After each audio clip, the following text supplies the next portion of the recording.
बिस्मिल्लाहिर्रहमानिर्रहीम। तो आज का सेक्शन है 17, accession to mortgage property. If after the date of mortgage any accession is made to the mortgage property,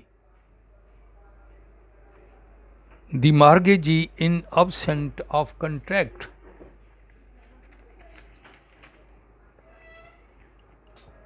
in contract to contrary shall the purpose of the security be entitled to such accession।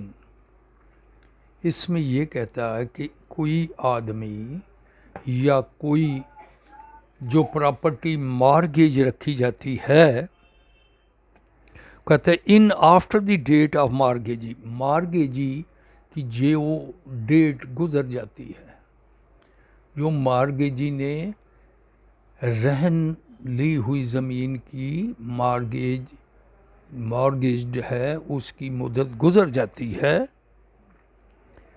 Any accession in made to the mortgage party, और वो mortgage property पर किसी किस्म का इल्हाक या समझौता इस सूरत में कर सकता है इन दी एब्सेंट ऑफ कंट्रैक्ट कंट्रेरी, कि जो मुआहदे में शामिल नहीं, ही एंटाइटल टू एक्सेशन, के वो उसके मुताबिक हालात के मुताबिक वो उसका जो है फ़ैसला कर सकता है, या हालात के मुताबिक जो है ये मॉर्गेज प्रॉपर्टी को मॉर्गेजर से इन हालात में, जिन हालात में कोई चीज़ जो है डैमेज या डिस्ट्रक्शन हो रही हो। तो इस एग्जाम्पल के साथ मैं आपको बताता हूँ कि मॉर्गेजी अगर किसी प्रॉपर्टी को जो मॉर्गेज है उसको नुकसान पहुँचता है, तो उसको ठीक करने के लिए, तबाह होने से बचाने के लिए, या अदालत में किसी किस्म का फोरफीट ज़ब्त करने के आर्डर आ जाते हैं, तो उसके बचाने के लिए जो है मॉर्गेजी अगर कोई इकदाम करता है तो उसकी जो है रकम विद प्रॉफिट 9% जो है वो मॉर्गेजर से वसूल कर सकता है। तो इन दीज रिस्पेक्ट वो एक एग्जाम्पल देते हैं कि एक ज़मीन है, वो दरिया के किनारे पर ज़मीन है, तो दरिया का पानी जो है वो काफ़ी हद तक जो है किनारों तक आ जाता है, और वो ज़मीन फ़र्ज़ किया कि 2 एकड़ थी, तो 1 एकड़ जो है वो काबिल काश्त है और एक जो है वो अंदर आ जाती है। तो इन दीज रिस्पेक्ट जब वो ज़मीन जो है वो अंदर आ जाएगी तो 1 एकड़ ज़मीन जो है बाकी वो बच जाएगी। तो वो ज़मीन उसको काबिल काश्त करने के लिए मॉर्गेजी जो उस पर रकम लगाएगा, जो उस पर ख़र्च करेगा, जो उसकी इन्वेस्टमेंट आएगी, वो उससे मॉर्गेजर से वसूल कर सकता है। This is the law.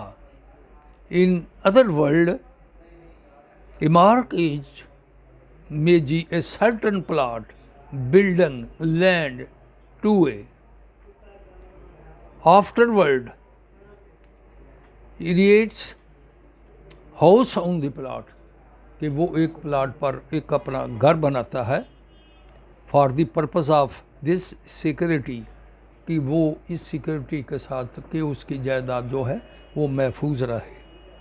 B is entitled to house as well as the plot, वो प्लाट या हाउस पर जो है वो अपना राइट रखता है। तो इसमें जो है वो सीधा सीधा ये सेक्शन है कि वो किसी सूरत भी अगर कोई पैसे मॉर्गेजी उसको उसकी वैल्यू जो है बढ़ाने के लिए, उसकी कारकर्दगी के लिए, अच्छाई के लिए, मैनेजमेंट के लिए, या डिस्ट्रैक्शन उसको तबाह होने से बचाने के लिए कोई भी रकम जो है मार्गेजी उस एग्रीकल्चर ज़मीन पर या बिल्डम पर लगाएगा, तो वो जो है मार्ग वासलाम वो मार्गेजर से हासिल करने। सर जी हमारी क्लास हो रही है सर एडमिनिस्ट्रेटिव लॉ की। सर आपने इधर 11 बजे ये भी टाइम टेबल बनाया हुआ है सर, गुलाम मुर्तजा साहब का भी यही है। सर हम एक साथ दोनों क्लासेस कैसे लें सर? आप सर काइंडली जो है ना 8 बजे सुबह या कोई और सर टाइम बना दीजिए। नहीं, हम वो सर उनका भी लेक्चर शुरू सुन लो, वो कल से आपका शेड्यूल के मुताबिक जो है मैं लेक्चर लूँगा। लेकिन सर फिर आज सर क्या करें? आज तो जो नॉलेज है फिर सर कैसे मिलेगा जो आप ये जो है ये मैंने रिकॉर्ड कर दिया, ये आप सुन लें, आपकी हाज़िरी हो जाएगी, जो यहाँ पर आया हाज़िरी हो जाएगी, तो ये लेक्चर मेरा जो है ये रिकॉर्ड हो जाएगा, वो सुन लेना। चले सर ठीक है, फिर हम सर वो लेक्चर 10 सुन लेते हैं सर, ये बाद में आपकी फिर रिकॉर्डिंग सुन लेंगे सर। कल जो है, कल शेड्यूल के मुताबिक जो है वो मैं लेक्चर लूँगा, जो भी होगा, ठीक है? चले सर ठीक है सर, वो शेर तो सुना दे फिर सर अपने वो लेक्चर। नहीं, शेर जो है अभी तो मैंने शुरू किया, शेर फिर सुनाएंगे, तो आप जो है अभी लेक्चर सुन लें, तो फिर इंशाल्लाह। चलो सर एंड पे फिर हम वापस आएंगे आपसे शेर सुनने। ओके ओके, ठीक है। तो ये है सेक्शन 70। उसके बाद आ गया सेक्शन 71, रिन्यूअल ऑफ मॉर्गेज्ड लीज, कि जो मॉर्गेज प्रॉपर्टी है उस पर लीज लिया जा सकता है या नहीं। When the mortgage property is a lease, एक मॉर्गेज प्रॉपर्टी जो है वो लीज पर है,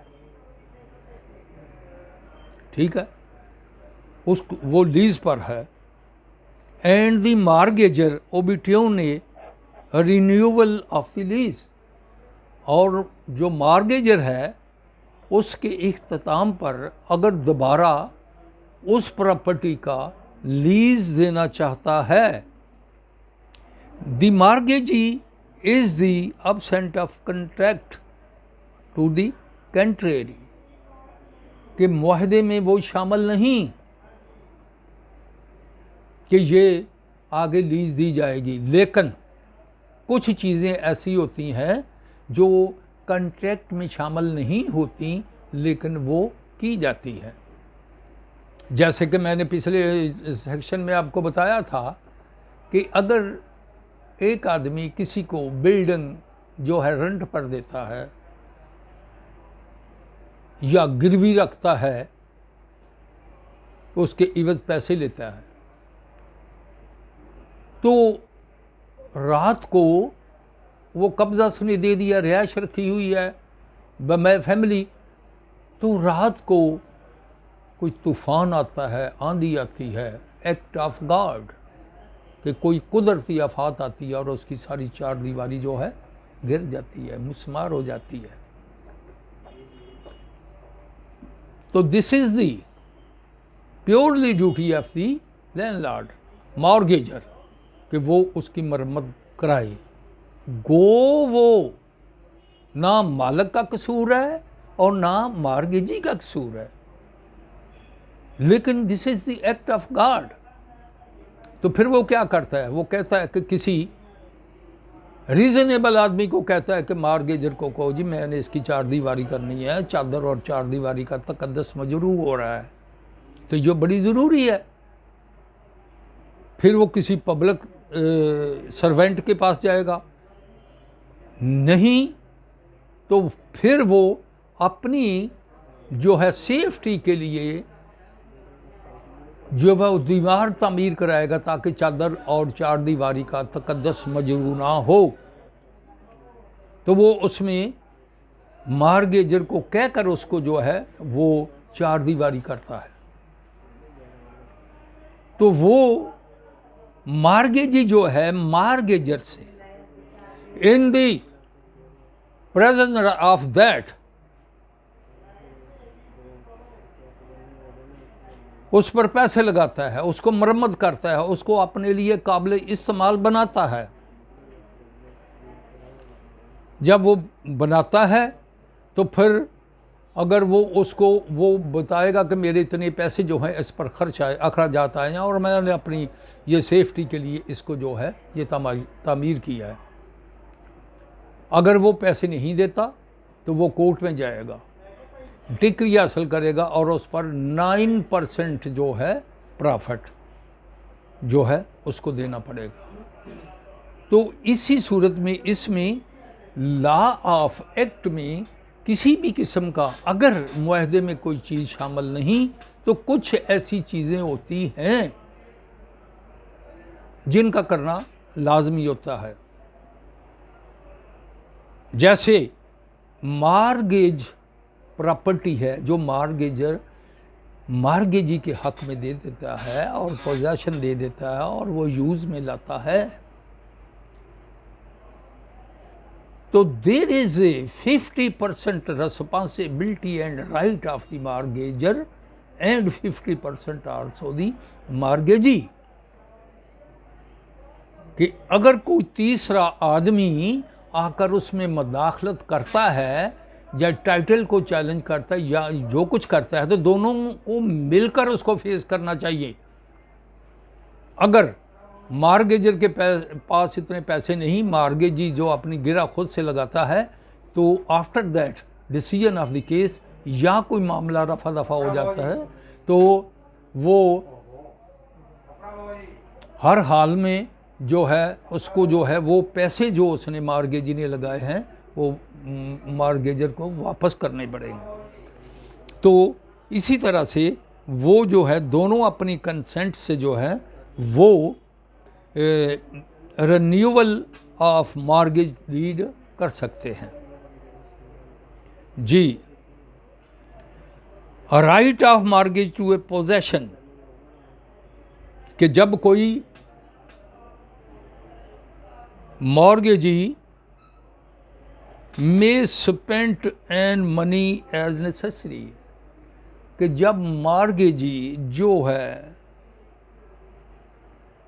उसको स्पेंट मनी पैसे लगाने की अशद ज़रूरत हो मॉर्गेज पर प्रॉपर्टी पर, तो उसको चाहिए कि when the mortgage property is the original, वो सेक्शन की तरफ आते हैं, right are mortgagee in possession, कि जो मॉर्गेजी पोजेशन में है वो किस तरह जो है उसके राइट हैं, उसके क्या राइट हैं।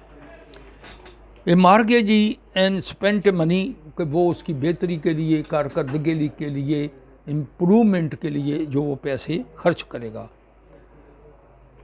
For the preservation of the mortgage property, ताकि मॉर्गेज की हुई प्रॉपर्टी जो है उसकी हिफाजत कर सके। For destruction and forfeit on a sale, कि उसको जो है वो उसको उसकी हिफाजत कर सके मॉर्गेज प्रॉपर्टी की और उसको तबाही से बचा सके, बंजर से, अगर एग्रीकल्चरल लैंड है तो बंजर से बचा सके, या अगर बिल्डिंग है तो उसी किसी नुकसान से बचा सके। एंड फॉरफिट ऑफ सेल, और किसी तरीके से ज़ब्त होने से, फॉरफिट ज़ब्त होना से जो है वो बचा सके। तो इसमें मैं आपको फॉरफिट की मिसाल देता हूँ, बाद में दूंगा, पहले आप पढ़ लें। For the supporting the mortgagee, जो कि मॉर्गेजर को सपोर्ट करती हो, this is the purely duty of the mortgagee. Title to a property, और प्रॉपर्टी की इन ऑल कास्ट जो है हिफाजत करना। For making his own title there to a good against the mortgagor, कि उसको जो है मॉर्गेजर अगेंस्ट, कि उसकी कोई भी उसकी नेकनिष्ठी पर या उसकी किसी फलाह बहबूद के अगेंस्ट ना हो। And when the mortgage property is a renewable lease, जबकि मॉर्गेज प्रॉपर्टी जो है ये रिन्यूएबल या नया जो है मुआहदा करते हैं या लीज करते हैं, तो जो उसके कब्ज़े में है, फॉर दी रियूनल ऑफ लीज, तो वो उसको लीज कर सकता है। तो इसमें प्योरली बताया गया है कि मार्गेजी जब काबिज हो तो उसके राइट्स क्या हैं। उसकी यही है कि ज़मीन को, जो एग्रीकल्चर लैंड है, उसको तबाही से बचाना, उसकी हिफाजत करना और उसकी बहबूद के लिए सब कुछ करना। फिर कहता है वो कोई अगर उसमें उसकी हिफाजत करना और डिस्ट्रक्शन एंड फोर फीट और ज़बत होने से बचाना। ये यहाँ पर एक लफ्ज़ आया है 4 फीट। तो आप ज़रा काइंडली ज़रा गौर से सुन लें। 4 फीट सेक्शन 514 CRPC, ये हवाले ज़रूरी होते हैं कि section 514 CRPC in criminal law कि जब कोई आदमी किसी की बेल ग्रांट कराता है या उसमें मदद करता है या उसमें बेल बांड जो है अदालत को देता है, तो अदालत जो है वो आदमी को उसकी छोटी पर जो है उसको रिलीज़ कर देती है। अदालत को कहती है 1 छोटी for 50,000 to light amount to satisfaction of the court, कि अदालत के जो है सेटिस्फैक्शन के लिए 50,000 की छोटी इस आदमी की दी जाए और इसको रिलीज़ कर दिया जाए। ठीक हो गया। उसके बाद होता क्या है कि उस आदमी की अदालत में हाज़िरी यकीनी होती है। चलान मरतब होकर आ गया, अदालत में वो आदमी हाज़िर होता नहीं, तो फिर होता यह है कि अदालत जो उसको बार बार तलब करती है, नोटिस भेजती है अदालत से। जब वो अदालत में हाज़िर नहीं होता तो अदालत जो है उसको फिर उसके वारंट गिरफ्तारी जारी करती है और उसमें नोटिस जारी करती है कि ये आदमी को मुकर्रर तारीख पर अदालत में पेश किया जाए। अगर अदालत में वो पेश नहीं होता तो उसकी प्रॉपर्टी 4 फीट बहक सरकार ज़ब्त कर ली जाए। जो उसने 50,000 या लाख की वो छोटी दी होगी अदालत को कि मैं इसको हर तारीख पर पेश करूँगा, तो वो अदालत से इनहराफ करता है, अदालत में हाज़िर ही नहीं होता। मुल्ज़म को अदालत में हाज़िर करना श्योरिटी होल्डर का काम है। जब वो उसको अदालत में पेश नहीं करेगा तो अदालत फिर उसकी जायदाद को जो है वो कुरकरी करेगी, नालाम करेगी और पटवारी तहसीलदार सिटी को हुक्म देगी कि जाओ उसकी प्रॉपर्टी को नालाम करो। तो ये तरीका है। या वो ज़र समन जिसकी उसने ज़मानत दी है वो अदालत में जमा कराए। तो इस तरह से फिर गवर्नमेंट जो है उस प्रॉपर्टी को जो फिर अगर वो पैसे जमा कराता है तो फिर 4 फीट नहीं करेगी, ज़ब्त नहीं करेगी। तो ये है या तो इन दी रिस्पेक्ट फिर यहाँ पर वो कहता है rate as a payable on the principal money where a such rate is fix. जबकि मार्गेजी को जब ज़मीन रहन देता है तो जो वो पैसे प्रिंसिपल अमाउंट उससे लेता है तो वो प्रिंसिपल अमाउंट से जो है मनी वो मिन्हा कर दिया जाएगी।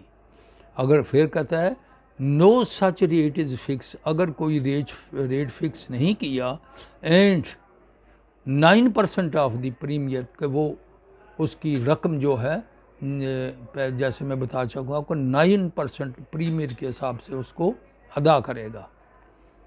But the amount of such insurance shall not exceed amount specified in behalf in the mortgage deed if no such amount, therefore 2/3 of the amount, फिर उसको 2/3 जो है वो अदा करना पड़ेगा of the amount that will be required in case total destruction के जो उसकी कीमत अदा की जाएगी या जो उसकी कीमत होगी उस पर जो उसका नुकसान होगा, या जिसकी 2/3 या अगर कुछ फ़र्ज़ किया कि अगर उसकी 15,000 की या 20,000 की या 30,000 रुपया जो है प्रिंसिपल अमाउंट है, 2/3 ऑफ द अमाउंट, तो फिर 2/3 के लिहाज से would be required case of total destruction के जितना नुकसान हुआ होगा 2/3 जो है उसको जो है वो अदा करना पड़ेगा टू डिस्टेन दी प्रॉपर्टी अनशोर्ड, के जिस पर प्रॉपर्टी जो है वो अनशोर्ड हुई है। तो in these respect this section has been completed 72। A right to the proceed of the revenue, sale or compensation on the acquisition। तो इसमें सेक्शन 3 में वो कहता है राइट टू प्रोसीड, जारी रखना या आगे बढ़ना, ठीक है, और रेवेन्यू और sale, compensation on the acquisitions.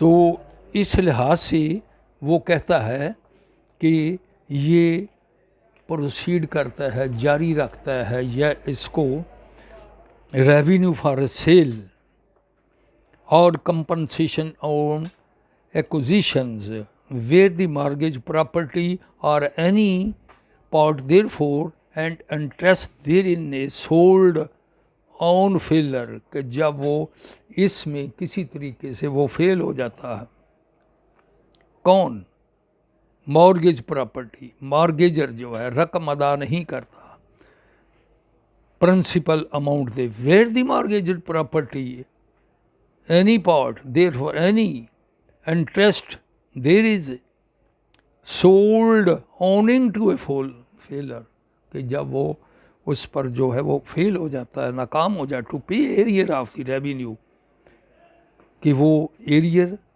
Revenue और other charges of the public nature, और जो पब्लिक नेचर के दूसरे जो चार्ज हैं वो देने में, rent due in respect of property, के जो उस प्रॉपर्टी पर रेंट चार्ज या जो कोई भी चीज़ जो है उस पर वाजिब है, उसके वाजिबात हैं, या पब्लिक नेचर के rent due in respect of property, के उस प्रॉपर्टी पर रेंट भी ड्यू है, and such failure did not arise from any default, तो उसको कोई वो रास्ता नहीं कि, और वो डिफ़ॉल्ट हो चुकी है ऑफ द मार्गेजी और मार्गेजी की, वो हर तरीके से जो है, और this is the purely duty of the mortgager, the mortgagee shall entitle to centre payment of the mortgage money. तो मार्गेजी जो है वो रकम अदा करता है, किस्त अदा करता है प्रिंसिपल अमाउंट के इवज, उस पर, इन होल और part of the surplus of the cell proceed, कि वो होल तमाम पर या पार्श या किसी हिस्से पर, ठीक है, हिस्से पर, होल और part of any surplus of the cell proceed, कि जो वो सेल करना चाहता है, प्रोसीड जारी रखना चाहता है,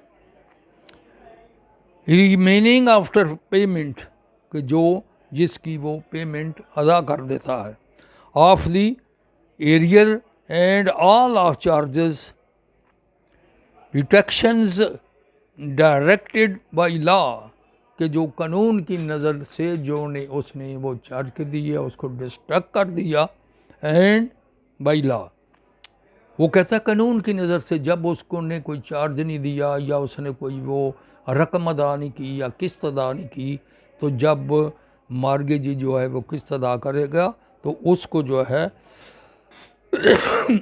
उसी लिहाज से जो है वो किस्त वापस करेगा और जो प्रिंसिपल अमाउंट पर रकम है वो देगा। इसमें एक लफ्ज़ आता है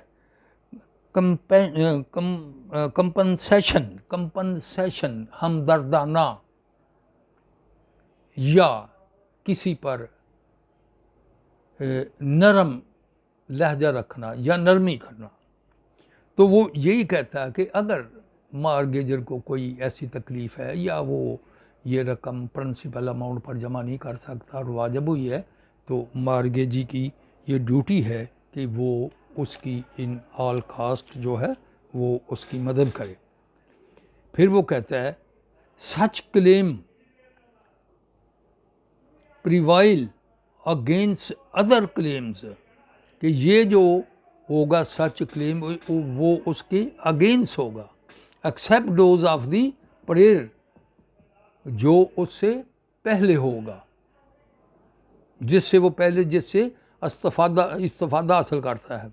any may be enforce notwithstanding that the principal amount money of the mortgage has not become due, कि जब तक कि वो principal money on the mortgagee की जो प्रिंसिपल जो मनी है अमाउंट है हैज़ नॉट बिकम ड्यू, कि जब तक कि उसकी अभी ये रकम ड्यू नहीं हुई। ठीक है, तो ये सेक्शन जो है आज का ये कंप्लीट हुआ। तो आगे सेक्शन है 74। तो 74 जो है ये रिपील हो चुका है, वो पढ़ने की ज़रूरत नहीं है। And like that 75 also repeal. तो नेक्स्ट सेक्शन जो है 76 liability of the mortgagee in possession, कि मार्गेजी की कौन सी जिम्मेदारियां हैं और उसके कौन से राइट हैं जो उसको ड्यूरिंग कंटिन्यूसली मार्गेजी जो जिसको इस्तेमाल करता है उसके कब्ज़े में है, तो ये कौन सी ड्यूटी हैं। तो इन दीज रिस्पेक्ट ये आपका जो है ये सेक्शन आज 76 तक हम आ गए हैं। ठीक है, तो इसमें आप जो है ये एक लफ्ज़ है इसमें डिस्ट्रैक्शन, जिसकी जो मुकम्मल तौर पर जिसको वो तबाह करते हैं प्रॉपर्टी को, प्रूडेंस वुड, तो प्रूडेंस दानाई होशियारी से वो बचाता है, वुड भी mean in it will on, and वेयर्स हफाजत करना। ठीक है, जद्दोजहद करना, कोशिश करना। तो ये सेक्शन जो है ये लायबिलिटी और मार्गेज जो है इसके पोजेशन में हो तो वो उसको इन ऑल कास्ट जो है उसकी हफाजत उसको करनी पड़ेगी। ठीक है, दी मस्ट मैनेज दी प्रॉपर्टी, वो प्रॉपर्टी को जो है मेंड करेगा, उसको ठीक करेगा, तरतीब देगा। ठीक है, प्रूडेंस अपनी दलाई से अपनी समझदारी से उसको जो है वो उसको जिस तरह से करना हुआ वो करेगा। Mean if it were his own, इस तरह कि जिस तरह उसकी अपनी है इस तरह से वो उसकी हफाजत करेगा। तो बिल्कुल वो कहता है कि तुम it must use best and various, वो अपनी बेहतरीन कोशिश करेगा कि उसको to collect the rent and profit therefore, कि वो मार्गेजी इस तरह करेगा, कलेक्ट करेगा रेंट और उस पर प्रॉफिट हासिल करेगा। वो इसमें बड़ी एक ज़बरदस्त बात कहता है कि तुम ज़मीन को इस तरह इस्तेमाल करोगे या कोशिश करोगे या जिस तरह की तुम्हारी अपनी है। तो in absent of contract of the income public nature and all, वो कहता कोई भी ऐसी अगर कोई चीज़ जो है वो मुआहदे में नहीं आती तो उसमें उसके अलावा भी मार्गेजी को जो है इन ऑल रिस्पेक्ट जो है उस ज़मीन को उस बिल्डिंग को जो है हर लिहाज से उसको ठीक करना ताकि वो ख़ुद भी प्रॉफिट हासिल करे और उसको बी मार्गेजर को भी प्रॉफिट दे। तो ये आज का चैप्टर 76 जो है कंप्लीट हुआ, और नेक्स्ट चैप्टर जो है 77 रिसेप्ट एंड लीव ऑफ इंटरेस्ट के जो इंटरेस्ट के जो मनी के इवज जो है रसीद हासिल की जाती है उसका क्या तरीक़ेदार है। Thank you very much for this act of kindness. If you want to put any question please put up.